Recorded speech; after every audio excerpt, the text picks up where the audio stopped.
ए राजीव, वहाँ क्या कर रहा है? लगता है बारिश होने वाली है। चल अभी तुम जाओ, कल मिलेंगे, ठीक है? तूने उस लड़की को क्या दिया? अपने से बड़ी लड़की को पटा रहा है। बेचारी, माँ बाप नहीं है उसके, मैं तो सिर्फ हेल्प कर रहा था। लगा रहा है बड़ी। हाय अंकल, आप यहाँ कैसे? हर चीज का कोई कारण होता है। आज मैं तुम दोनों की फोटोग्राफिक मेमोरी टेस्ट शुरू करने वाला हूँ। I give you 10 seconds. देखो, आसपास ध्यान से Okay, देखो Dad. और बाद में सवाल पूछूंगा। Okay, I am timing it. गो।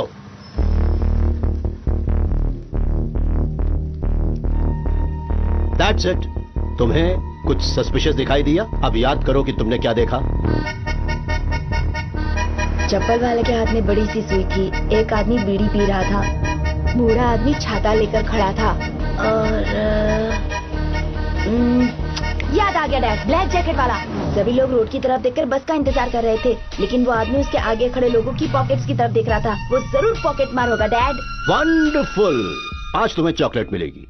क्या हुआ शिवा? हाँ अंकल, राजीव ने जो बताया वो मैंने भी देखा, लेकिन उस आदमी का जैकेट एक साइड से 2 इंच झुका हुआ था। मतलब उसकी जेब में शायद कोई भारी चीज हो सकती है, जैसे गन। मैंने गेट के पास पुलिस की बाइक खड़ी देखी थी, और इस आदमी का हेयर स्टाइल, उसकी मूंछें, पुलिस, वो सिविल ड्रेस में पुलिस वाला। आपकी फ्रेंड है अंकल? वो भी इस गेम में शामिल है क्या? अनबिलीवेबल सर, कौन है ये लड़का? वो शिवा है, हमारे पड़ोस में ही रहता है, but he is very natural. मैंने मेरे बेटे को जो सालों से सिखाया था, उसने 2 महीनों में सीख लिया। अगर वो पुलिस एकेडमी ज्वाइन करेगा तो मेरे बेटे से भी ऊपर का ओहदा पाएगा। He is very talented. Shiva, इतनी देर क्यों? पापा, प्रकाश अंकल फोटोग्राफिक मेमोरी सिखा रहे थे। Photographic memory? ऊटी में फोटो स्टूडियो खोलेगा क्या? तुम आजकल काफी समय उसके साथ बिताते हो। वो आदमी ठीक नहीं है। प्रकाश अंकल के लिए ऐसा मत बोलिए, वो बड़े पुलिस ऑफिसर थे, हमें ट्रेनिंग दे रहे हैं। खींच के एक दूंगा। पागल जैसी बात करता है, बड़ा पुलिस वाला है। पता है, जिस तरह वो दिव्यांग है, तुम्हें भी कुर्सी पकड़ के बैठना पड़ेगा। उसके घर के पास जाना भी मत।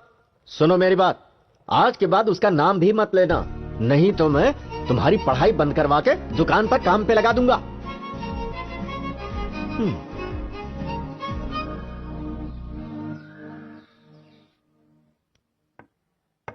अच्छा, तुम्हारी नजर मेरी रानी पर है।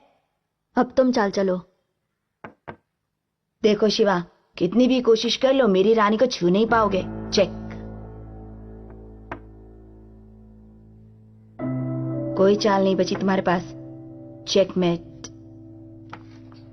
राजीव, डैड बुला रहे हैं, मैं अभी आता हूं।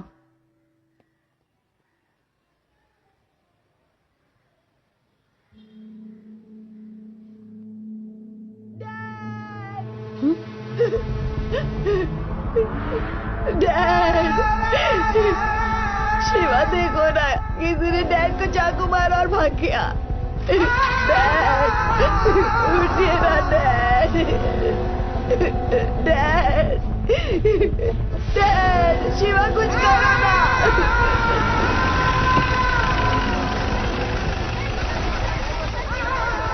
देखिए देखिए, शांत रहिए आप लोग, प्लीज शांत हो जाइए, प्लीज शांत हो जाइए।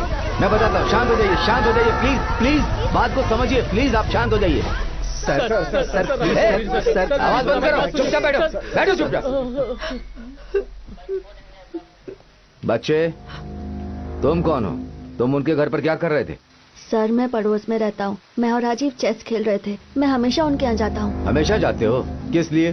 प्रकाश अंकल हम दोनों को पुलिस की ट्रेनिंग देते थे। पुलिस की ट्रेनिंग? क्या बोल रहे हो? थोड़ा डिटेल में कहो। सर, आपने उन लोगों को भागने दिया। आपके पास कोई सबूत नहीं है और हमसे ऐसे पूछ रहे हैं जैसे हम मुजरिम हैं। जबान खींच लूंगा तुम्हारी। मुझसे जबान चलाते हो? लॉकअप में डाल दूंगा। आप नहीं कर सकते सर। नाबालिग को पुलिस स्टेशन लाना भी कानून के खिलाफ है। बहुत जबान चलती है तुम्हारी ना। अपने आप को क्या समझते हो? सर, इसे कुछ भी नहीं मालूम सर, इसे जाने दीजिए। ये मुझे कानून का पाठ पढ़ा रहा था, पुलिस ट्रेनिंग के बारे में बोल रहा था। क्या कहना चाहता? हम बेकार का काम कर रहे हैं यहाँ? सर, ये सच बोल रहा है सर, हमें वारदात की जगह ले चलिए सर, हम तहकीकात में आपकी मदद कर सकते हैं। बेशर्मी की भी कोई हद होती है सर।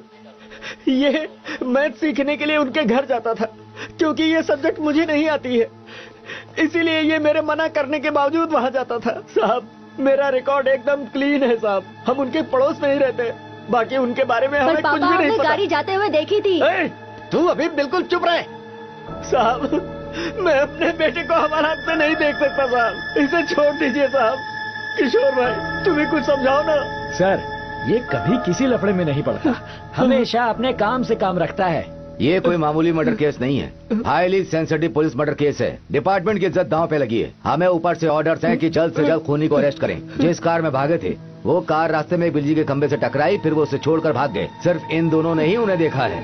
मैंने इलाके के सारे गुंडों को राउंड अप किया है, इन्हें उनकी शिनाख्त करनी है। राकेश जी सर। उनका एड्रेस और फोन नंबर मिला क्या? मिल गया सर। देखिए मेरी बात सुनिए, जब भी मुझे इसकी जरूरत पड़ेगी आपको लेकर आना होगा। जाइए। पापा पापा पर राजीव, अरे पापा मैं कह रहा हूँ चल यहाँ से चल। राजीव को भी साथ अरे में सुनो, लेके रुको ना, रुको तो। अरे तुमने जिंदगी में कभी कोई रिस्क नहीं उठाया, लेकिन अब इतने बड़े केस में फंस गए हो तुम। उस इंस्पेक्टर का दिमाग खराब है। इस केस की वजह से बहुत बड़ा लफड़ा होने वाला है। खूनी अभी भी आजाद बाहर घूम रहा है। भाई मेरी बात मानो, लड़का अभी भी नाबालिग है। उन्होंने FIR भी दर्ज नहीं की है। सोचने में वक्त बर्बाद मत करो, शहर छोड़कर चले जाओ। हाँ हाँ आ रहा हूँ। चल गाड़ी में बैठ, जल्दी निकलना होगा पापा हमें। मेरी चल। बात सुनिए, सबूत इकट्ठा नहीं किया और 6 घंटे में मुझे उनको नहीं पकड़ा तो मुश्किल बढ़ जाएगी। मुझे बस 10 मिनट के लिए वहाँ जाने दीजिए, मैं पता कर लूंगा कि अंकल को किसने मारा। हे, क्या बात कर रहा है तू? पागल हो गया है क्या? अगर तुझे भी मार दिया होता तो कितनी बार समझाया कि उनके घर मत जाया कर, फिर भी नहीं माना। देख शिवा, मैं सिर्फ तेरे लिए जिंदा हूँ। क्या तू भूल गया बेटा कि तेरी माँ के साथ क्या हुआ था?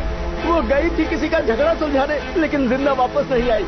झगड़ा तो सुलझ गया था, लेकिन हमारा परिवार रास्ते पर आ गया था। उनसे छुटकारा पाने के लिए ही हम लोग वहाँ से यहाँ पर आ गए थे। अब हम लोग फिर से उसी हालत में फंस गए। अब मैं तुझे कैसे समझाऊं? मेरी कुछ समझ में ही पापा नहीं सिर्फ आ 10 रहा मिनट के लिए, बस है। 10 मिनट के लिए मुझे जाने दीजिए। अब तू अगर कुछ भी बोला ना तो मैं पहाड़ी से कूदकर जान दे दूंगा। पापा पापा सुनिए, पापा पापा पापा मैं आपकी हर बात मानूंगा। पापा प्लीज रुक जाइए, आप जो कहेंगे मैं वो करूंगा, प्लीज पापा। तो वचन दे मुझे, तो पुलिस में भर्ती नहीं होगा, जिंदगी में कोई रिस्क नहीं लेगा, कोई जोखिम नहीं उठाएगा। जैसे मैं कहूंगा वैसे तुझे जीना होगा। अगर तू मुझे जिंदा देखना चाहता है तो वादा कर बेटा।